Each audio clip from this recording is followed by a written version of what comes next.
11:1. Ahí vamos a empezar.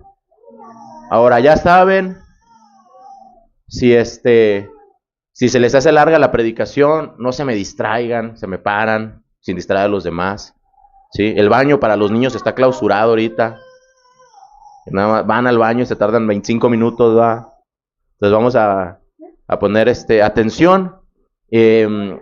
Sabemos que las sillas cobran caro, entonces se estiran tantito ahí en la esquinita o algo, pero intentan mantenerse en calma.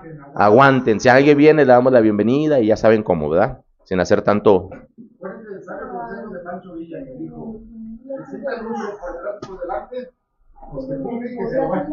Ándele.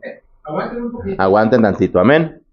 Vamos a leer la palabra para después orar. Señor, en Mateo 11:1, Señor, en nombre de Jesús, dice: cuando Jesús terminó de dar instrucciones a sus 12 discípulos, se fue de allí a enseñar y a predicar en las ciudades de ellos. Y al oír Juan en la cárcel, ¿dónde estaba Juan? ¿Qué Juan? El Bautista. Los hechos de Cristo, le envió 2 de sus discípulos para preguntarle: ¿eres tú aquel que había de venir o esperamos a otro? Respondiendo Jesús les dijo: id y hacer saber a Juan las cosas que oís y veis. Los ciegos ven, los cojos andan, los leprosos son limpiados, los sordos oyen, los muertos son resucitados, y a los pobres es anunciado el evangelio. Bienaventurado es el que no halle tropiezo en mí. Vamos a orar. Espíritu Santo, Señor, Padre, gracias. Gracias, Padre, por darnos el privilegio y la oportunidad de estar aquí esta mañana, Señor. Gracias por darme el privilegio, Señor, de estar aquí, Padre, para predicar tu palabra, Señor. Te pido, Padre Santo, que sea tu Espíritu Santo, Señor, guiándome en todo momento, Señor. Calla mi boca, calla mi carne, Padre. Que sea tu Espíritu Santo en mí. Activa, Señor, tu palabra. Activa, Padre Santo, Señor, tu sabiduría y tu entendimiento en mí, Padre. Gracias te doy, Señor. Te pido que abras nuestros corazones, abre nuestros entendimientos y que la palabra caiga como saetas directas a nuestros corazones, Padre. Señor, que hoy, Señor, salgamos con la palabra en nuestra piel, Padre Santo, Señor. Gracias te damos en el nombre de Jesús. Amén. Amén. Hermanos, en la vida tenemos infinidad de situaciones, infinidad de pruebas e infinidad de cosas que nos pasan día a día, ¿verdad? Pero una cosa que puede quebrarnos en la vida, que puede rompernos, es la duda. Es el no saber por qué alguien actúa de cierta forma, el no saber qué alguien está haciendo cuando no estamos, el no saber por qué las respuestas de Dios pasan tanto tiempo y no las vemos. Entonces, si hay algo que puede hacernos daño, si hay algo que puede hacernos daño a nuestro espíritu y a nuestro corazón, es la duda. Especialmente, hermanos, cuando dudamos de Dios y de las promesas que Él ha hecho en nosotros, no se cumplen o no las vemos cumplirse en el tiempo que nosotros queremos. De hecho, ayer estaba viendo sobre las estadísticas, ¿sí? Y sobre una encuesta que se había hecho a los hermanos que se habían ido de las iglesias. Y el motivo más fuerte, yo pensé, yo estaba ayer y yo pensé que era por la ofensa de los otros hermanos, o por cómo se les había tratado, o por la falta de amor, o por algo, ¿verdad? Pero la respuesta que más ganó casi en el 75% es que porque Dios no había cumplido sus promesas en ellos. Que no veían que las promesas que Dios les había dado en algún momento se fueran a cumplir, ¿sí? Y eso me trajo a mí recuerdos, memorias de cómo este lugar ha pasado gente y cómo en este lugar gente que no ha permanecido en la promesa se ha ido, ¿sí? Por simple razón, por algo, duda. A veces pensamos que el Señor se está tardando, o que Sí. simplemente nomás lo imaginamos. Sí. O simplemente es alguien que nos dio una profecía, pues fue falsa. Y nos justificamos. Hermano. El asunto es de que lo que Dios me ha dicho es que las personas cuando reciben una promesa hacen lo que Abraham y Sara al principio. Sí. Quieren hacerla que se cumpla a Sí. su tiempo de ellos. Es correcto. No esperar. Y a su forma. A su forma. Y en ese momento están transformándose en qué? Están edificando qué? Un altar a los Baal, lo acabamos de ver la semana pasada. Cuando Dios te da una promesa, ¿sí? Y tú quieres hacerlo a tu manera, estás levantando un altar a los Baales. Porque lo estás haciendo de una forma en la que tú piensas que es más efectiva, ¿sí? Ahora, ayer estaba y decía, muchas veces la duda es mayor que la fe. Pero yo diría que la mayor parte del tiempo la duda es mayor que la fe. La no promesa ya lo tenemos. Es algo que nosotros pues, caminamos sabiendo que eso no lo tenemos. ¿Sí? O sea, por definición, una promesa, ¿qué significa? Promesa significa expresión de dar algo que la persona no tiene o hacer algo por alguien. Entonces, si tienes una promesa por parte de alguien o por parte de Dios, por definición, eso que te prometieron no lo tienes y caminas sin tenerlo. ¿Ok? Entonces, es más fácil creer en algo que no tienes porque lo estás viviendo y no lo tienes y por consecuencia estás viviendo en esa carencia. Entonces, la definición de promesa por pura definición es ausencia de algo. Amén. Es algo que no tienes y como lo estamos viviendo, pues sabemos que no lo tenemos y creemos más. Ahora, por definición, la palabra fe, ¿qué es? Si nos vamos a Hebreos 11:1, para los que...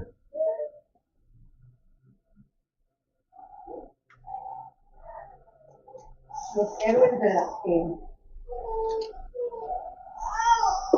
En la 1231, para los que tienen Biblia de casa, ahorita regresamos para allá, para donde estábamos en Mateo.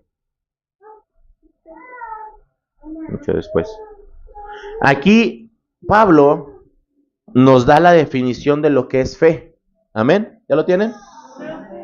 11:1. Entonces, 31. O sea, por definición ya vimos lo que es promesa. Y la promesa es ofrecerte algo que no tienes. Que estás viviendo física, espiritual y mentalmente que no hay. ¿Ok? Ya lo tenemos. Y la fe dice, es pues la fe, la certeza de lo que sé, la convicción de lo que no sé. ¿Qué es más fácil creer, lo que se ve o lo que no se ve? Entonces, como nosotros tenemos carencias, ¿en qué creemos? En nuestra carencia. Y decimos, es mi realidad. Y caminamos incluso sabiendo que ahí vienen las promesas de Dios, pero mi hoy en día es carencia. Porque es sobre lo que estoy caminando. ¿Sí? Y el Señor me mostró que estábamos equivocados. Y tú dices, ¿cómo puedo estar equivocado si lo estoy viviendo? Ahorita vamos a entrar a ese desglose. Amén. Entonces, por un lado tenemos la promesa, la carencia de algo. Y por otro lado tenemos la fe. Y la fe es saber que ya no tendremos esa carencia. Esperar. Pero agarramos la carencia porque es que ahorita así me tiene Dios. Pero primero Dios voy a salir. Y empiezas a declarar palabra en el primero Dios. ¿Ok? Entonces para el hombre es más fácil creer en lo que tú tienes. ¿Por qué? Porque para que nosotros tengamos un hábito tenemos que vivir con eso más de 30 días. ¿Sí saben qué es un hábito? Una costumbre, una manera de hacer, una manera de actuar. Que por definición lo haces porque ya está dentro de tu sistema. Ya estás programado para eso, ¿ok? Entonces, como hemos vivido más de 30 días con la carencia, ¿para qué estamos programados? Pongo musiquita que me siento Raro.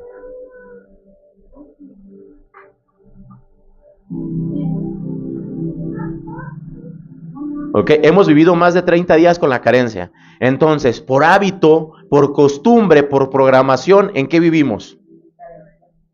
Y no estoy hablando de dinero. Espiritual, emocional, económica, oración. O sea, de carencia estoy hablando de todo.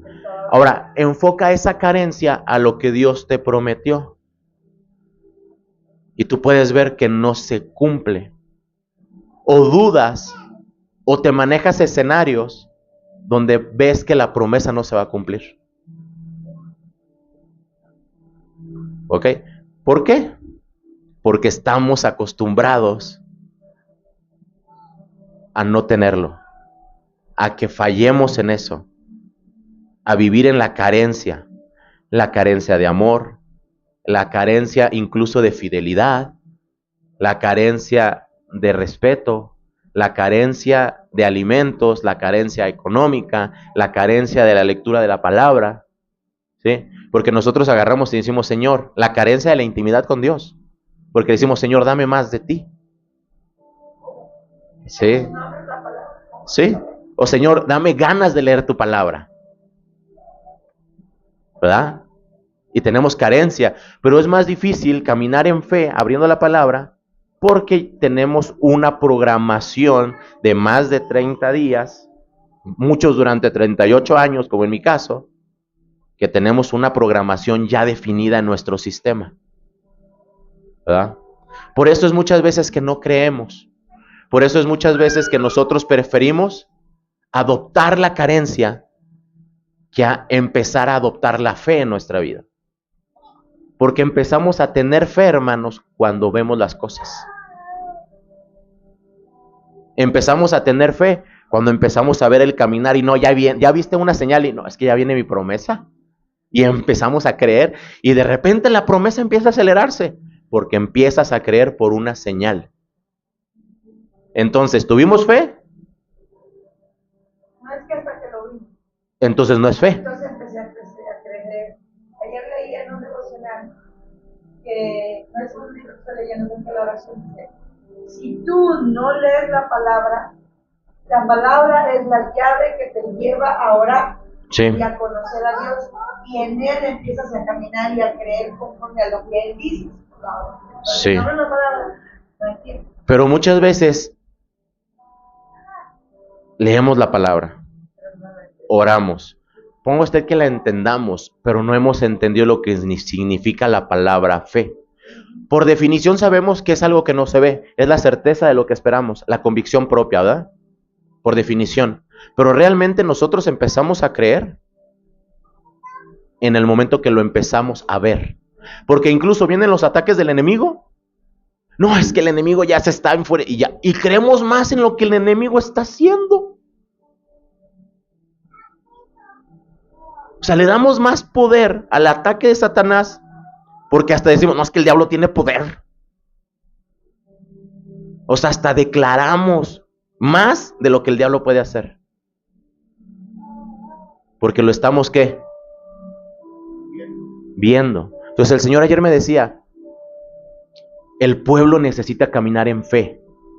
Y fe es no ver las cosas, pero creerlas. No empezar a ver tu promesa y empezar a creer.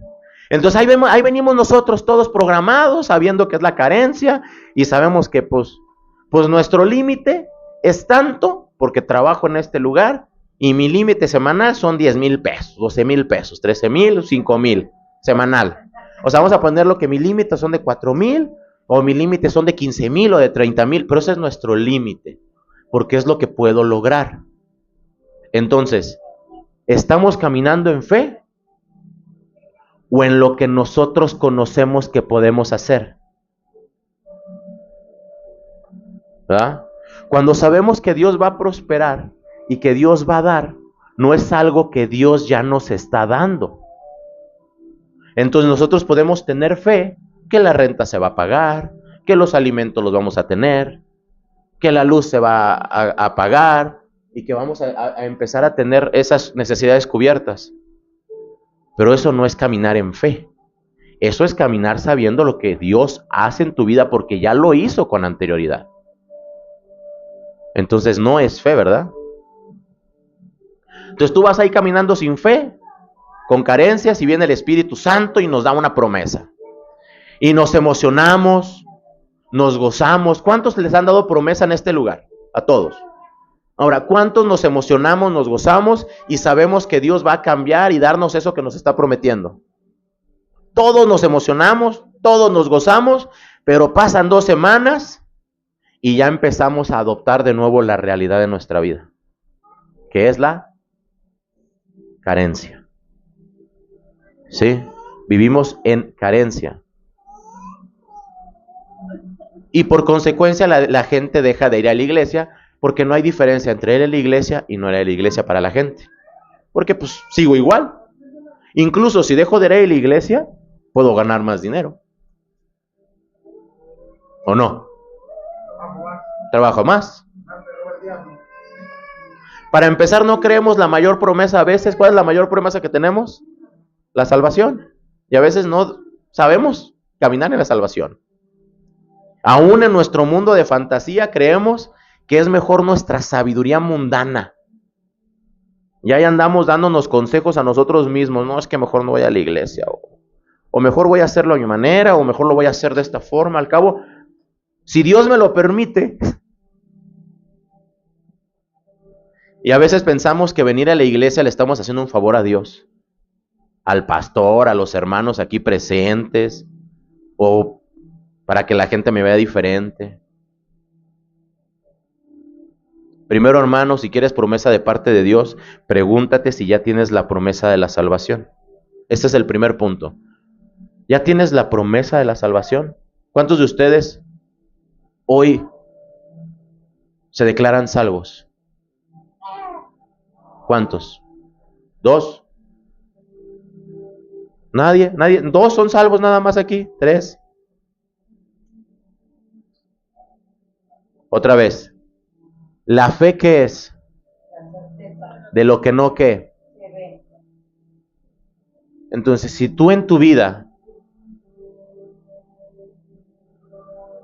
por tus actitudes, sabes que en este momento no eres salvo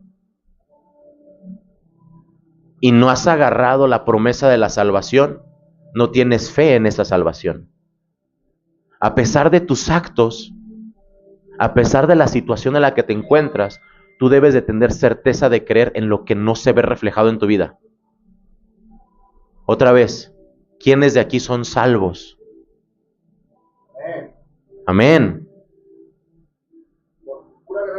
Por la pura gracia, por la pura fe, por lo que Él dijo. Y tú puedes ver que no se ve en nosotros. Por eso, por fe, debemos acceder al trono de gracia. Amén. No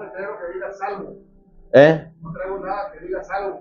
Solamente es la fe. Ahora, sabemos que Juan el Bautista, su mayor anhelo era la salvación de las personas. ¿Su evangelio cuál era? Arrepiéntete, porque el reino de los cielos está cerca. Y aún en su muerte fue y mandó a preguntar si Jesús era aquel que iba a venir. Lo acabamos de leer ahorita, ¿verdad? Imagínense a Juan mandando a 2 de sus discípulos. Hay que asegurarse de que fuera él mismo lo presentó, él mismo presentó al Salvador, le dijo, este es aquel. Pero hubo dudas porque estaba encarcelado. Y hubo dudas por la forma en la que lo presentó. Él no entendió. Hasta que Jesús no le dijo, sí, soy yo. No, Jesús le mandó con sus discípulos ciertas palabras, ¿verdad? Mira, podemos leer, dice, cuando Jesús terminó en el 1, Mateo 11:1, cuando Jesús terminó de dar instrucciones a sus 12 discípulos, se fue de allí a enseñar y a predicar las ciudades. Al oír Juan en la cárcel, ¿dónde estaba Juan otra vez? ¿Y qué escuchó? Los hechos de Cristo. Le envió a 2 de sus discípulos. ¿Ok? Juan empezó a escuchar. ¿Qué hacía Cristo? Y Juan manda a 2 y le dice, tú eres aquel que esperamos. Hermanos, la duda es el enemigo de la fe. ¿Sí? Porque por definición propia la fe no se debe de ver. Y Juan estaba poniendo su fe en lo que estaba viendo en Jesús. Puso su fe en lo que vio en Jesús cuando fue al bautizo. Entonces, ¿era fe lo que estaba teniendo Juan? Era una convicción de lo que había visto. Y cuando su fe fue puesta a prueba, mandó a preguntar. Quería convencerse, estar seguro. Porque no creyó. Creyó en lo que vio, no en lo que no vio. Juan había presentado a Jesús como al Cristo. Juan había sido apresado y Jesús se ocupaba de un ministerio de sanidad y no de juicio. En Galilea, lejos de Jerusalén, lejos de la ciudad del rey, lejos del trono de los hijos de David. Entonces, en Mateo, vamos a Mateo 3:11, para que vean las palabras exactas de Juan, el Bautista.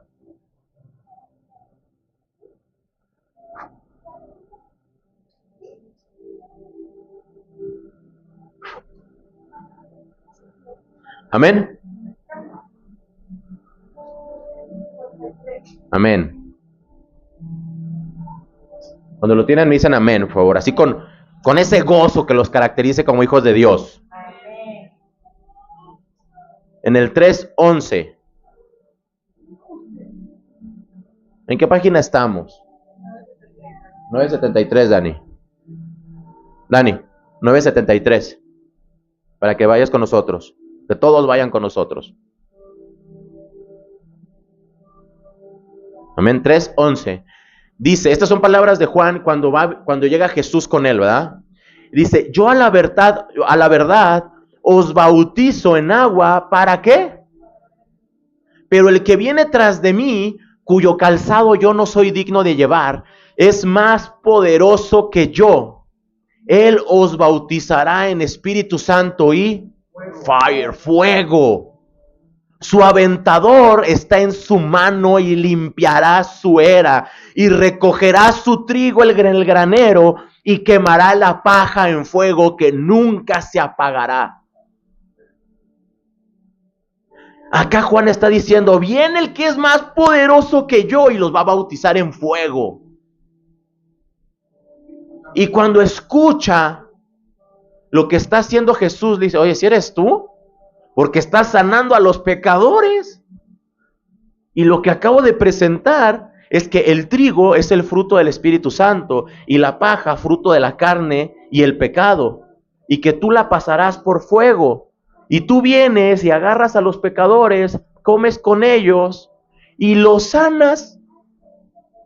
Entonces, si eres tú el que ha de venir, si lo logran ver de esa forma, Juan estaba creyendo en lo que él vio, no en lo que no veía. Cuando Jesús le manda las palabras de Isaías, Juan comprende todo. Imagínense ustedes a punto de morir, preparando el camino para Jesús, y de repente llegan las noticias de Jesús y le dicen, oye, ¿cómo está Jesús? ¿Ya está acá en Espíritu Santo y fuego? No, anda sanando en Galilea. Anda sanando a leprosos, anda sanando a pecadores, anda dándole vista a los ciegos. Y contra puro pecador anda ahí, comiendo, visitando, creyendo. Y Juan dice, ¿me van a matar? Y lo que yo dije entonces no es él. O sea, yo ya estoy dispuesto a dar mi vida. El problema de Juan no era que lo fueran a matar. El problema de Juan era que él estaba dispuesto a dar su vida. Pero si no era Jesús, el que venía atrás de él, entonces él tenía que reaccionar y decir, no me van a matar. Porque falta el que venga, el que viene atrás de mí. ¿Verdad o no? ¿Sí lo entienden? ¿Sí lo capiscan? ¿Sí lo agarran así o no? ¿O dudas? Lo vuelvo a explicar. Juan había dicho que venía atrás de él alguien que bautizaba en Espíritu Santo y fuego, ¿sí? Y cuando ve las obras de Jesús, ve que sus obras no son en Espíritu Santo y fuego, sino que son en sanidad de pecadores, que está en Galilea, muy lejos del trono del Hijo del Rey, muy lejos del trono de los hijos de David. ¿Ok? Entonces por eso Juan tuvo dudas, porque no parecía a lo que él había visto, a lo que estaba ocurriendo. Entonces, en su fe Juan dijo, entonces no puedo entregar mi vida, no puedo morir, porque entonces no he abierto el camino para el que ha de venir. Por eso mandó a preguntar. Y cuando Jesús le contesta con Isaías, es cuando él entiende que sí era el Mesías. Y entiende qué tipo de Mesías ha de venir. En Mateo 11:4 dice, respondiendo Jesús les dijo, id y hacer saber a Juan las cosas que oís y veís. En el 5 dice, los ciegos ven, los cojos andan, los leprosos son limpiados. ¿Los sordos qué? ¿O los sordos ven? Hoy. Los sordos ven por naturaleza, ¿verdad? Los sordos oyen, los muertos son resucitados y a los pobres es anunciado el evangelio. Jesús lleva a Juan fuera del panorama religioso, que buscaba restaurar a Israel. El Mesías, ¿qué pensaban todos que iba a qué? ¿A restaurar a quién? A través del conflicto. Pero cuando Jesús le manda estas palabras, lo saca de su religiosidad, lo saca de la fe que no tenía y lo manda y le dice, no vengo a restaurar a Israel, vengo a restaurar cada individuo. Al individuo. Y este Juan entiende. Dice, y bienaventurado el que no haya tropiezo en mí. Conociendo la fe de Juan, Jesús sabía que Juan no necesitaba más información. Por eso no le dijo, sí soy. Entendió.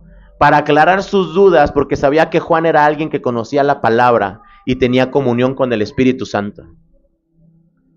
Qué hermoso para Juan morir sabiendo que la promesa de su ministerio se cumplió en su vida. Pero la promesa del Espíritu Santo y fuego, ¿la vio Juan? No. El bautismo de fuego no lo vio Juan. Quizás las dudas eran grandes por las señales que se estaban dando. Así en tu vida. Puedes tener dudas por las señales que se están dando en tu vida. Puede ser, tú dices, Dios me prometió algo, pero parece que va al sentido contrario de lo que Dios me ofreció. Va al sentido contrario de lo que Dios me prometió. Todo puede aparentar que lo que Dios te prometió, pues no se vaya a cumplir. Sanidades, economía, promesas. Pero Dios siempre, ¿qué? Cumple sus ¿qué? Dios siempre cumple sus promesas. Quizás la persona, ¿cuál es la persona que nosotros tenemos más como más dudoso en el Nuevo Testamento? Tomás. Igual y por definición la palabra Tomás es la persona que más se acerca a la definición de duda, el discípulo de Jesús. Incluso muchos le llamaban el inseguro Tomás. Por lo que sucedió en su encuentro con Jesús y los otros discípulos después de la resurrección, hay dos encuentros en momentos diferentes pero similares que registra la Escritura. Un encuentro con los apóstoles y otro encuentro parecido pero solo con Tomás. Vamos a Juan, capítulo 20. Ay, se va a pasar rápido esta.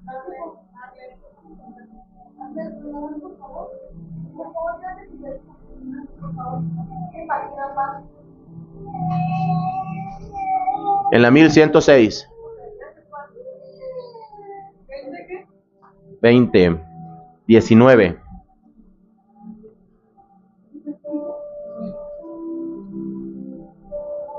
Ay, hermanos, cuando leí esto me quedé, wow.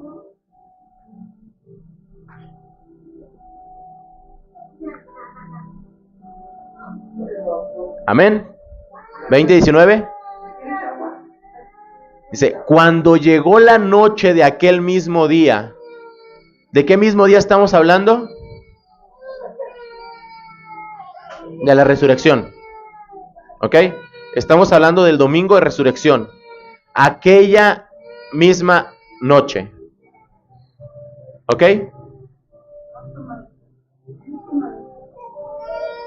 El primero de la semana. ¿Cuál es el primero de la semana? Estando las puertas cerradas en un lugar donde los discípulos estaban reunidos por miedo de los judíos. Vino Jesús y puesto en medio les dijo, paz en vosotros. Shalom. La primera situación tuvo lugar cuando Jesús se apareció a los discípulos sin que Tomás estuviera presente. Más adelante lo menciona. La puerta estaba cerrada. En griego, chéquense lo que quiere decir en griego. Aseguradas. O sea, no cerraron la puerta. Aseguraron la puerta. La atrancaron. No había forma de entrar a ese domicilio. ¿Por qué? Por miedo. ¿A qué? Que habían matado a... ¿Sí? Y ellos todavía van y se esconden. Y no solamente se esconden, sino se amurallan o se protegen contra si viene la turba, ¿verdad? Cuando ellos se sentían perdidos, los apóstoles se sentían ¿con qué? ¿Por qué cierran la puerta? Tenían miedo. ¿Pero por qué tenían miedo? Porque no había pasado lo que ellos querían. Entonces tenía dudas. Tenían dudas. Por eso es de que estaban atrancados en la puerta, con la puerta asegurada. Pero ellos no lo sabían, por eso tenían dudas. Viene el Señor en su misericordia, se muestra a ellos cuando estaban escondidos por medio de los judíos y que les pasara lo mismo que le había pasado a Jesús. Tenían miedo de morir. ¿A causa de qué? De haber seguido a Jesús. Cuando todos sus miedos fueron disipados, ¿por qué murieron todos? ¿A causa de qué? Y en la cruz, la mayoría martirizado. Ya leemos el único que murió en paz fue Juan, se podría decir, porque murió de viejo. Pero ya todos en ese momento tenían miedo de morir. Pero cuando sus dudas fueron disipadas, todos murieron por el evangelio. ¿Cuándo fue el día que desató? ¿Cuándo fue el día que quitó ese miedo? ¿Esta noche cuando vino Jesús? Porque todavía fueron y viene Jesús, se presenta ante ellos y después van y empiezan a hacer las cosas normales. Pero se encerraron porque les dijo que los esperaban para recibir el Espíritu Santo. Que estuvieron un tiempo buscando en oración. No. El Espíritu Santo fue dado por Dios en ese momento. Ahí dice. Ahorita lo vamos a leer. Porque hasta el día del Pentecostés fue cuando se activó. Fue cuando ellos creyeron lo que Dios había puesto en ellos. Pero en el 20 dice, y cuando les hubo dicho esto, paz en nosotros, ¿va? O sea, lo primero que les dijo fue, tranquilos, tengan paz. Dice, y cuando les hubo dicho esto, les mostró las manos y el costado, y los discípulos se regocijaron viendo al Señor. ¿Después de qué? Vieron. Antes no habían creído. ¿Sí? Entonces Jesús les dijo otra vez, paz a vosotros. Como me envió el Padre, así también yo os envío. Y habiendo dicho esto, sopló. ¿Y qué les dijo? ¿Qué les dice en el 22? Sopló y les dijo, recibid el Espíritu Santo. Entonces se los dio.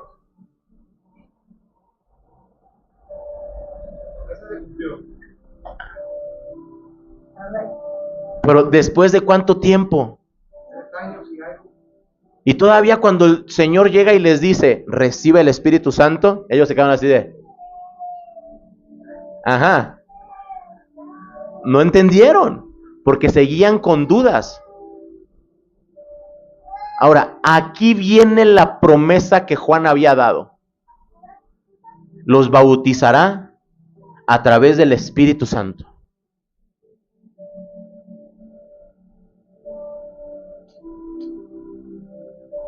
Pero eso fue después que Jesús dio la vida por nosotros.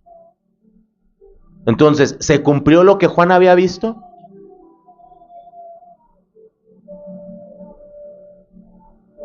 El Espíritu Santo habita en nosotros, pero necesita esa activación. Por eso, por sus frutos los conoceréis. Aunque Jesús ahí les dio el soplo, el Espíritu Santo en fuego en ellos no fue activado hasta el día del Pentecostés. ¿Que fueron cuántos días después? 40 días después. Que estuvieron en dudas, que estuvieron en no sé qué hacer, que estuvieron pescando en su realidad que ellos conocían. ¿Cuál era la realidad de Pedro? Que era un pescador. De Santiago, de Juan, de Andrés. ¿Cuál era la realidad? Que era un pescador. Y a pesar de que el Señor mismo llegó y les dijo, recibid el Espíritu Santo, lo recibieron, pero no se activó. La promesa la tuvieron, pero no la activaron. ¿Ok? Mira, hermano, si no entiendes esto, te lo voy a desglosar.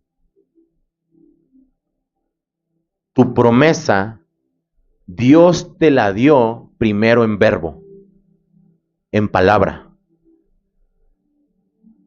Luego esa promesa te es dada en un proceso donde el Espíritu Santo se empieza a mover. Y después es activada.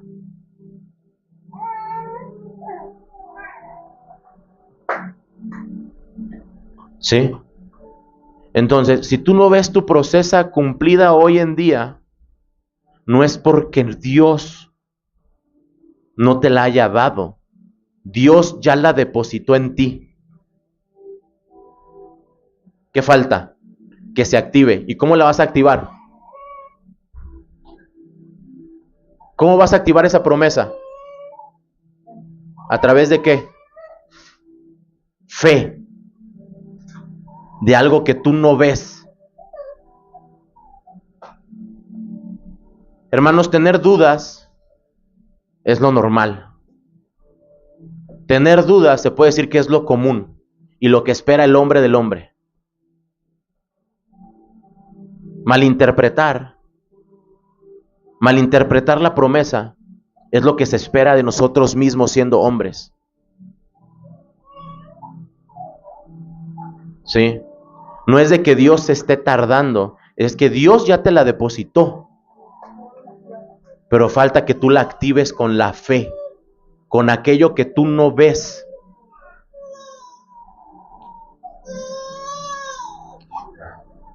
Ellos recibieron el soplo del Espíritu Santo, pero 40 días después la ejecutaron a través del día del Pentecostés. ¿Por qué crees o por qué creen que la iglesia cristiana se llama pentecostal? ¿Porque nos gusta el brinquerío? porque nos gusta el salterío, Porque retomó el bautismo del Espíritu Santo, la llenura se había perdido.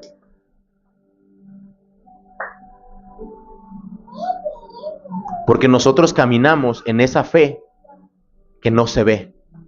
Nosotros como pentecostales caminamos en eso que sabemos que tenemos, pero no se ha activado.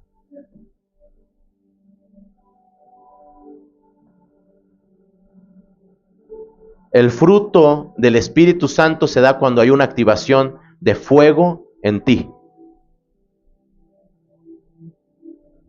Pero el Espíritu Santo se nos dio.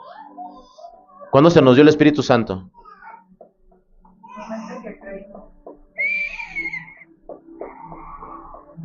Y a veces nosotros decimos, es que no se ven los frutos del Espíritu Santo. Entonces, no ha nacido de nuevo. ¿Sí? Pero el no nacido de nuevo no significa que no esté ese soplo de Espíritu Santo en ti. ¿Sí lo entienden? ¿Sí como dice el pingüino de Madagascar, comprenden? ¿Sí lo comprenden? El Espíritu Santo se tiene que activar con fuego.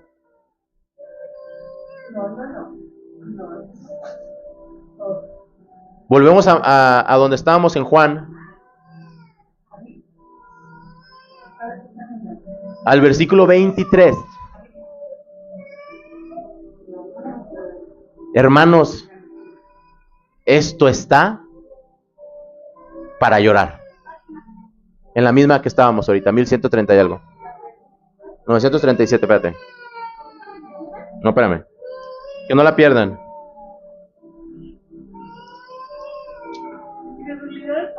En 1106. En el versículo 23, hermanos, esto está para llorar, ¿eh? Es Juan 23. 20. Versículo 23. ¿Cuántos de nosotros hemos tenido dudas? Mira, Abby ya le está llorando y ni siquiera le ha entendido la palabra.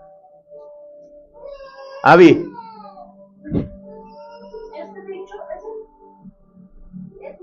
¿A quiénes remitiréis? El 23.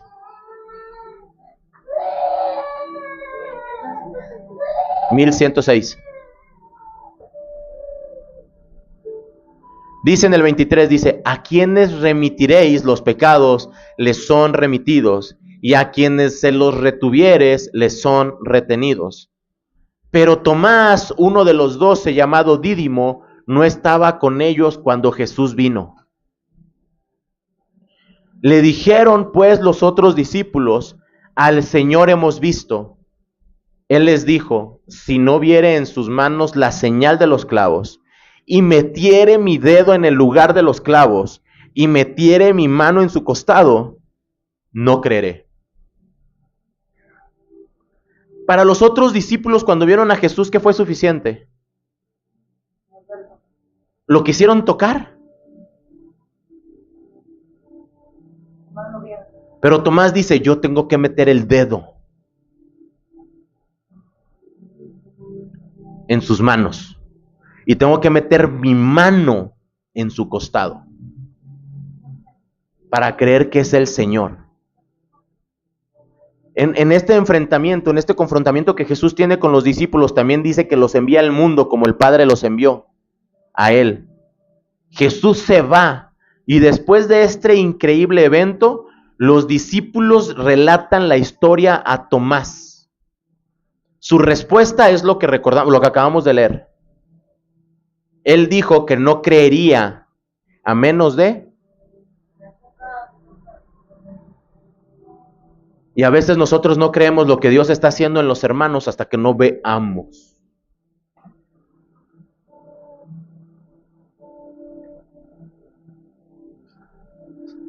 Y a veces nosotros no creemos en nosotros mismos hasta que no veamos.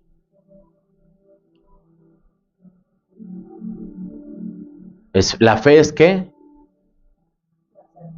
De lo que se espera y la convicción de lo que no. Entonces, hermanos, hoy somos hombres y mujeres de fe.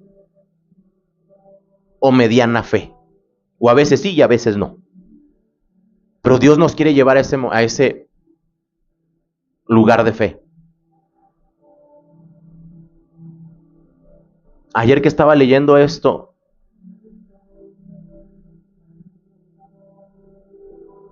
wow, me quebranté. Que fíjate, la incredulidad del hombre le ha pedido señales a Dios, pruebas. Las pruebas son falta de fe. Hermanos, si necesitas ver que tu promesa está agarrando fe, o está agarrando forma, más bien, cuando tú ves que tu promesa está empezando a agarrar forma, entonces no te mueves por fe. Te mueves por vista. Y muchas veces nosotros decimos, es que nosotros somos mejor que los apóstoles, porque no viendo creímos. Pero cuando no ves lo que Dios te está dando, no nos estamos moviendo por fe.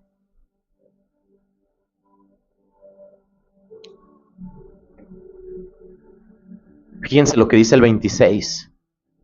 8 días después, estaban otra vez sus discípulos dentro, y con ellos Tomás. Llegó Jesús estando las puertas cerradas. Hace 8 días les había dicho, vayan. Y fueron. ¿Les había dado el Espíritu Santo para que fueran a hacerlo? Les dio el soplo del Espíritu Santo. Y no fueron. ¿Por qué? Porque tenían dudas.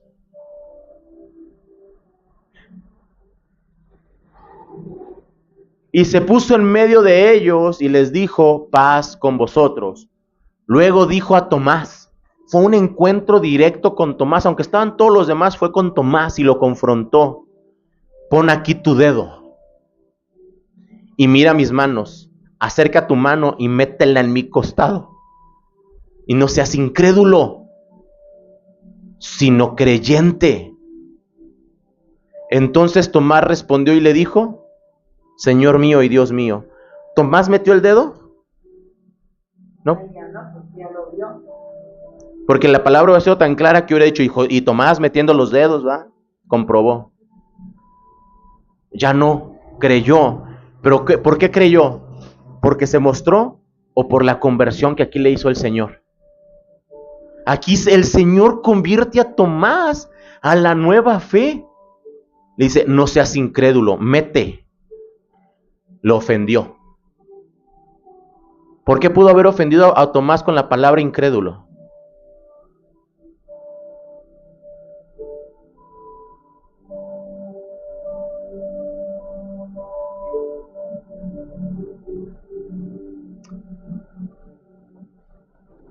Esto es revelación, hermanos.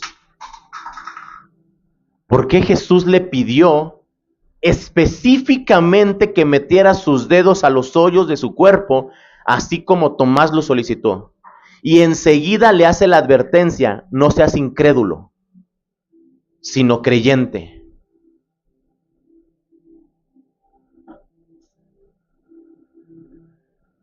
¿Por qué creen? Hermanos, los judíos, ¿por qué crucificaron a Jesús?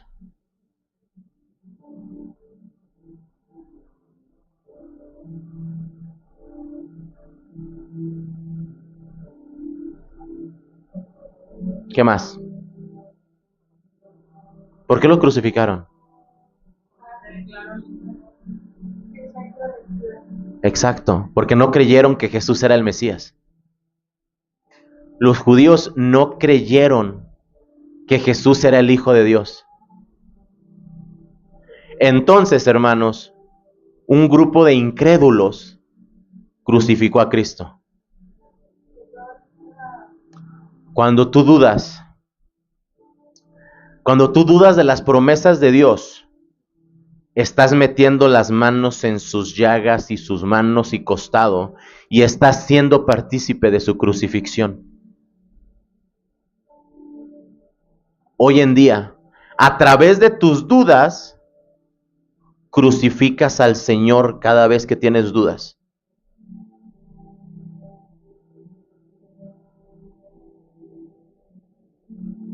Y nos atrevemos a decir que los judíos los crucificaron.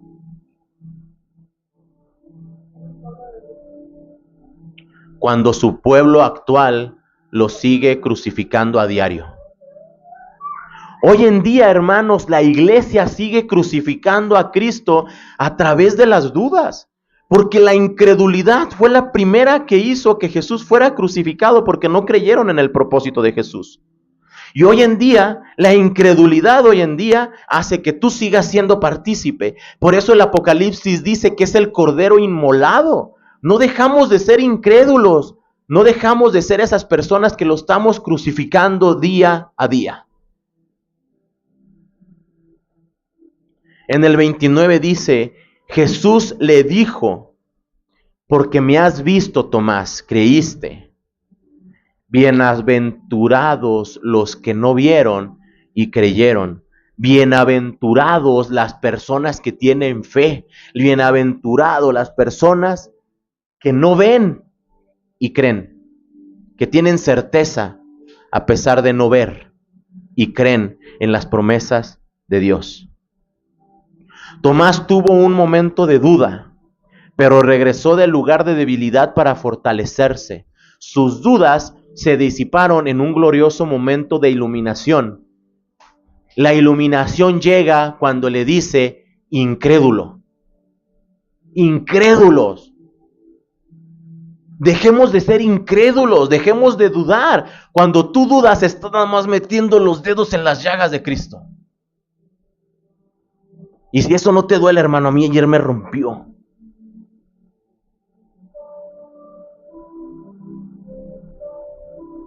Empieza a caminar en fe. Y empezar a caminar en fe no es empezar a ver las promesas de Dios hechas. Es correcto, es tener fe de que se va a cumplir. Aun cuando todo el escenario muestra lo contrario a lo que es tu promesa. Juan el Bautista estaba en la cárcel, viendo a Jesús sanando enfermos, viendo a Jesús yendo por los impíos y no viendo a Jesús bautizando en Espíritu Santo y fuego. El Espíritu Santo y fuego vino hasta que Jesús había dado su vida.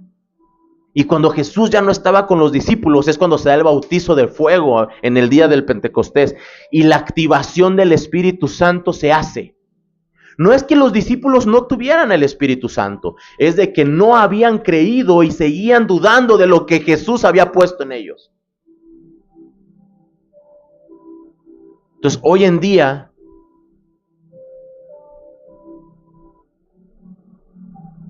¿en qué crees más tú? Hermano, vacíate de lo que tú crees que es correcto.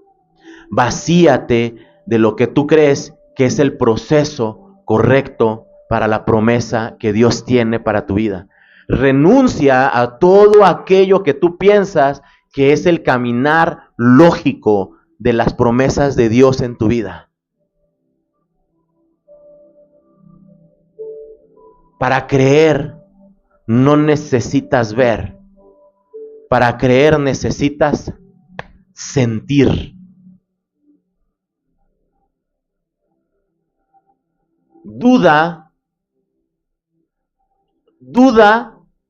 de tus dudas y cree en tus creencias. Decía un pastor llamado Selwyn Hughes o algo así. H-U-G-H-E-S. Hughes. Selwyn Hughes dijo: duda de tus dudas y cree en tus creencias. Tomás llevó sus dudas sobre Jesús y él lo hizo más fuerte en su lugar roto. Jesús fortalece a Tomás cuando le dice: no seas incrédulo. A pesar de que suena ofensa. Le dijo: ¿prefieres crucificarme todos los días a través de tu incredulidad?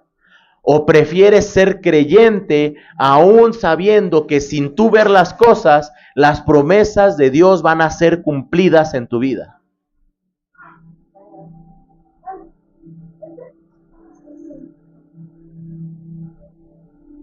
Tomás se convirtió en una fe más profunda en él.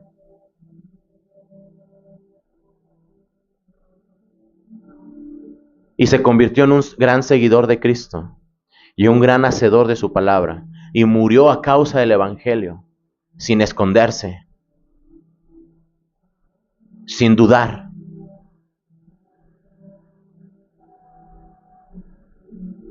Hermanos, no es incorrecto tener dudas. Es incorrecto cuando no aceptas los tiempos de la respuesta. ¿Sí? A partir de hoy, hermano, cuando dudes, eres tú queriendo meter los dedos en las llagas de nuestro Señor, crucificándolo una y otra vez, pero no con clavos, sino con tus propios dedos.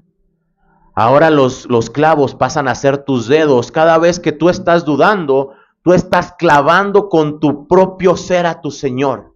¿Es lo que quieres? Camina en fe. Camina en lo que no puedes ver. Haz a un lado tus conocimientos. Haz a un lado tu trayecto. Haz a un lado lo que aprendiste en el mundo. Lo que el mundo nos enseñó es todo lo contrario a lo que dice la palabra de Dios.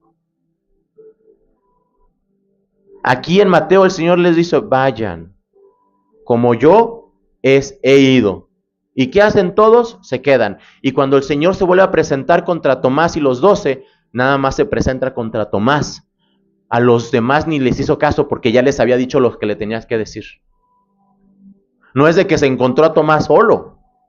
Se lo encontró con los 12, dice, en medio se puso y le dijo a Tomás. Y a los otros 12 les dije, ¿qué más? Parece que les dijo, ¿qué más quieren? Ya les di instrucciones y al Espíritu Santo.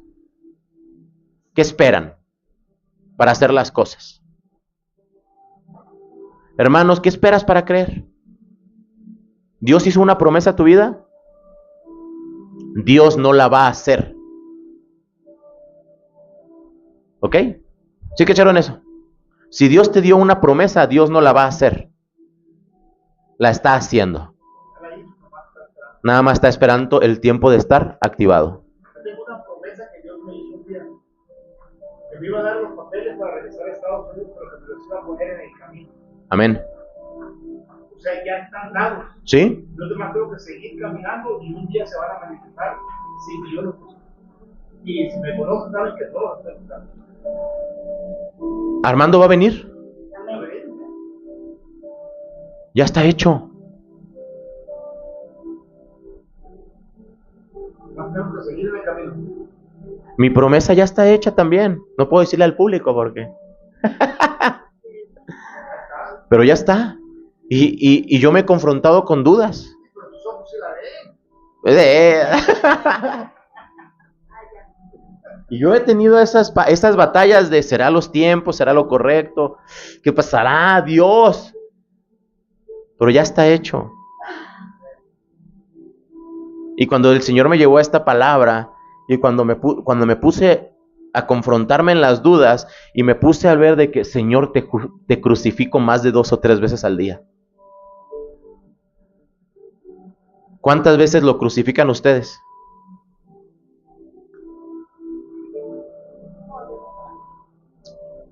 Pregunta personal. Hermanos, hoy dudas. Hoy después de esta palabra, ¿sigues dudando? ¿Moni? ¿Dudas de algo? Hermana Olga. Todo está hecho. Ya aventó el soplo. Él ya dio el soplo de la promesa. Nada más es cuestión de que espere su activación. ¿Cuánto tiempo tardó el Espíritu Santo en verse reflejado en los apóstoles? 40 días. En el día del Pentecostés. Pero ahí no fueron bautizados del Espíritu. Fueron bautizados en fuego y poder. Amén. Vamos a ponernos de pie.